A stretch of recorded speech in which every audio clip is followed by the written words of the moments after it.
السلام علیکم۔ دین دنیا رہبر کی اس معلوماتی ویڈیو میں آپ کو خوش آمدید۔ فاطمہ الزبتھ گیٹس سال 1865 میں برطانیہ کے علاقے برکن ہیڈ میں پیدا ہوئیں اور قبول اسلام کے بعد برکن ہیڈ کے ہمسایہ علاقے لیورپول میں منتقل ہوئیں۔ لیورپول میں اب 25,000 مسلمان بستے ہیں، لیکن جب فاطمہ الزبتھ وہاں گئیں تو یہاں مسلمان اکا دکا تھے۔ شراب نوشی کی کثرت تھی۔ فاطمہ قبول اسلام سے پہلے بھی نیک روح کے ساتھ پبلک سپیس میں ان سماجی برائیوں کے خلاف جدوجہد کرتی رہی، اور لیورپول میں عورتوں میں تو کوئی ایک عورت بھی اس وقت مسلمان نہیں تھی۔ فاطمہ گیٹس کا تعلق ایک ورکنگ کلاس سے تھا۔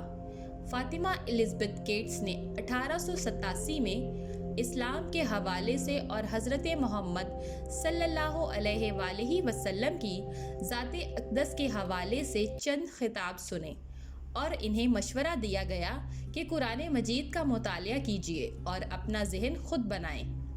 فرانسس الزبتھ نے دل جمعی کے ساتھ قرآن مجید کے انگریزی ترجمہ کا مطالعہ کیا، اور چند ہفتوں میں وہ فرانسس سے فاطمہ بن گئی اور اسلام قبول کر لیا۔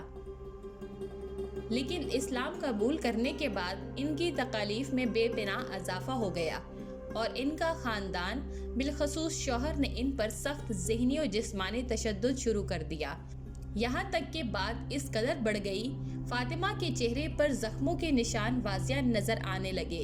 فاطمہ نے سال 1891 میں تنسیخ شادی کا مقدمہ دائر کیا، لیکن برطانوی عدالت نے اس نو مسلم خاتون کو طلاق دلوانے کی بجائے صرف 1 سال کی علیحدگی منظور کی۔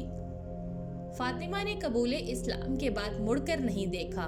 وہ لیورپول ایک مسلم تنظیم کی بانی اراکین میں شامل ہوئیں اور 7 سال تک اسلامی تنظیم کے مالیات کے شعبے کو سنبھالے رکھا۔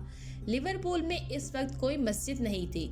یہ نو مسلم فاطمہ ہی تھی جس نے ایک بلڈنگ میں مسجد کی بنیاد رکھی، گیس کے لیمپ روشنی اور حرارت کے لیے مسجد میں لگوائے۔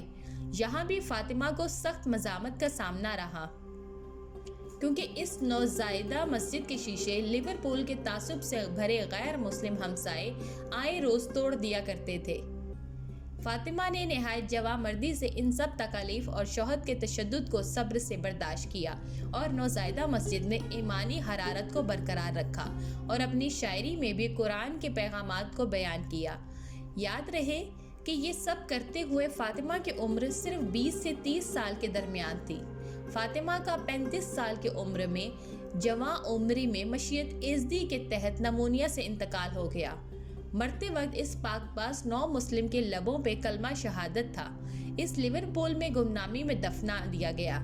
پچھلے سال مقامی مسلمانوں اور شیخ حامد کی کاوشوں سے 122 سال کے بعد فاطمہ کی قبر کو دوبارہ دریافت کر لیا گیا۔